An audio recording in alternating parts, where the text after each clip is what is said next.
പിന്നെ ആദാമിൻ്റെ മകൻ അബൂവിന് ശേഷമുള്ള യാത്രകളിൽ ഇതുപോലുള്ള ഒരുപാട് ആളുകൾ ഞാൻ കണ്ടിട്ടുണ്ട്. ഇപ്പോൾ നമ്മുടെ സൗദി അറേബ്യ ചെന്ന് കഴിഞ്ഞാൽ അവിടെ നിന്ന് ഒരു സുഹൃത്തിൻ്റെ കൂടെ അവരവരുടെ താമസിക്കുന്ന മുറിയിലേക്ക് വിളിക്കും, കൂടെ പോവും. അപ്പം ഇവരവിടെ ചെന്ന് കഴിഞ്ഞ് കഴിഞ്ഞാൽ നമ്മൾ അവരുടെ മുറിയിൽ ചെന്ന് കഴിഞ്ഞാൽ അതിലൊരു നാരായണൻ ഉണ്ടാവും. നാരായണൻ ഏതെങ്കിലും ഇതിലൊന്നും പുള്ളി അങ്ങനെ ഇല്ലാതെ ഒതുങ്ങി പുള്ളിയുടേതായ ഒരു ഇതിൽ പുള്ളി സൈഡിൽ ഇരുന്നിട്ടുണ്ടാവും. അപ്പം അങ്ങനെ ഒരു നമ്മളിതുവരെ വിജയിച്ചവരുടെ കഥ മാത്രമേ കേട്ടിട്ടുള്ളൂ ഗൾഫിൽ. അല്ലാതെ പരാജയപ്പെട്ടെന്നല്ല, ഒന്നും ആവാതെ പോയ ആളുകൾ. ഇപ്പം നാരായണൻ പരാജയപ്പെട്ട ആളല്ല. നാരായണൻ പറയുന്നത് അയാൾ most successful man in the world എന്ന് പറയുന്നത്. പത്തേമാരിയുടെ ഒരു വലിയ ചലഞ്ച് എന്ന് പറഞ്ഞാൽ ഒരു 50 വർഷത്തെ സ്റ്റോറിയാണ്. 50 വർഷത്തിന് മുമ്പുള്ളതല്ല, ഒരു 50 വർഷത്തെ ഒരു യാത്രയാണ്, ഒരു ജീവിതയാത്രയാണ് സിനിമ. അപ്പോൾ അത്തരത്തിലൊരു സൗണ്ട് സ്കേപ്പും നമ്മളിതിൽ വർക്കൗട്ട് ചെയ്തിട്ടുണ്ട്. അതായിരുന്നു ഒരു വലിയ ചലഞ്ച്. അത് കേരളമുണ്ട്, ദുബായ് ഉണ്ട്, മാറുന്ന കേരളമുണ്ട്, ബോംബെ ഉണ്ട്.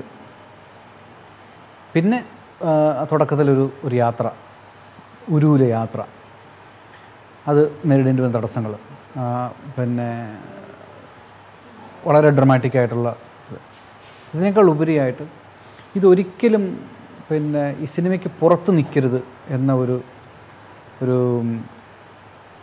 അങ്ങനെ ഒരു റെസ്ട്രെയിൻറ്റ് ഞാൻ ഈ സിനിമയിൽ എടുത്തിട്ടുണ്ട്.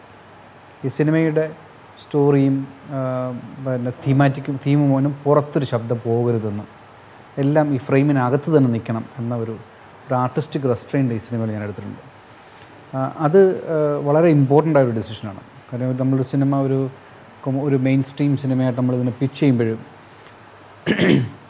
ഈ നമ്മളെ ഓഡിയൻസിനെ പിടിച്ചിരുത്തുന്ന അവരുടെ മുകളിലേക്ക് ഒരു വലിയ താണ്ഡവം പോലെ വരുന്ന ഒരു ശബ്ദ സന്നിവേശം ഉണ്ടാകരുത്. സൗണ്ട് എന്ന് പറയുന്നത് മ്യൂസിക് എന്നാണ് ആൾക്കാർ ധരിച്ചു വെച്ചിരിക്കുന്നത്.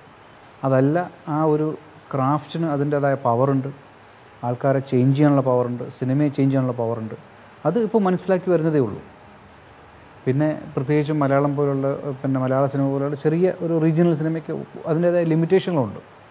പക്ഷേ ആ ലിമിറ്റേഷനിൽ നിന്നുകൊണ്ട് നല്ല നല്ല കഥകളുണ്ടാകുന്നില്ലേ? നല്ല നല്ല ഐഡിയകൾ നമുക്ക് വർക്കൗട്ട് ചെയ്യാൻ പറ്റും. ഒരുപക്ഷെ അതിൻ്റെ ഒരു എക്സിക്യൂഷൻ അപ്പോൾ ഹോളിവുഡ് സിനിമകൾ പോലെയോ അല്ലെങ്കിൽ യൂറോപ്യൻ സിനിമകൾ പോലെയോ അത്ര ഫൈനർ ആയിക്കൊള്ളണമെന്നില്ല. എങ്കിലും you can see a spark, you can see genius thought. അത് ഉണ്ടാകണം.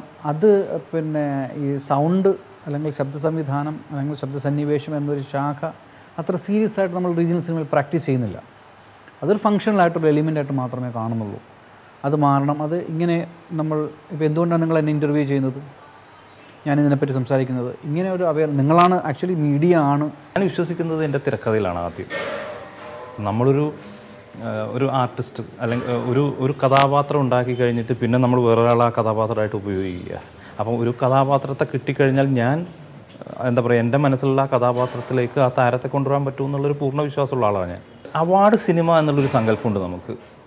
ഞാൻ പലരോടും ചോദിക്കുന്നു, എന്നോട് പലരും ചോദിച്ചിട്ടുണ്ട് എന്താണ് നിങ്ങൾ ചെയ്യുന്ന സിനിമ കൊമേഴ്ഷ്യൽ സിനിമയാണോ അതോ അവാർഡ് സിനിമയാണോ എന്ന്. എന്താണ് കൊമേഴ്ഷ്യൽ സിനിമ, അല്ലാണെങ്കിൽ എന്താണ് അവാർഡ് സിനിമ?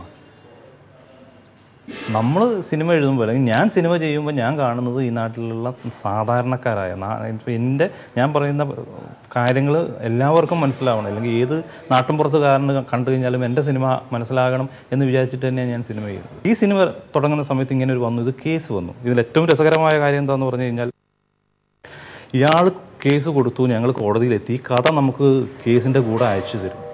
അയാൾ എഴുതിയ കഥ. ഈ കഥ വായിച്ചപ്പോഴാണ് മനസ്സിലാവുന്നത് ഈ കഥ ഞാൻ ഇതിനു മുമ്പ് വായിച്ചിട്ടുണ്ട്. ട്രാവൽ ഏജൻസിയിൽ ജോലി ചെയ്തിട്ടുണ്ട്, അതായത് എയർലൈൻസിൽ ജോലി ചെയ്തിട്ടുണ്ട്. പിന്നെ ഇതിൻ്റെയൊക്കെ പിന്നിൽ നമ്മുടെ ആഗ്രഹം എന്ന് പറയുന്നത്, നമ്മുടെ ലക്ഷ്യം എന്ന് പറയുന്നത് സിനിമ തന്നെയാണ്. ജീവിതത്തിൽ പലപ്പോഴും ഞാൻ പലതും ഉപേക്ഷിച്ചിട്ടുണ്ട്. ഞാൻ പഠിച്ചുകൊണ്ടിരിക്കുന്ന സമയത്ത്, കോളേജിൽ പഠിച്ചുകൊണ്ടിരിക്കുന്ന സമയത്ത് യൂണിവേഴ്സിറ്റി വോളിബോൾ പ്ലെയറായിരുന്നു. അത് ഞാനൊരു കാലഘട്ടത്തിൽ അവസാനിപ്പിച്ചു.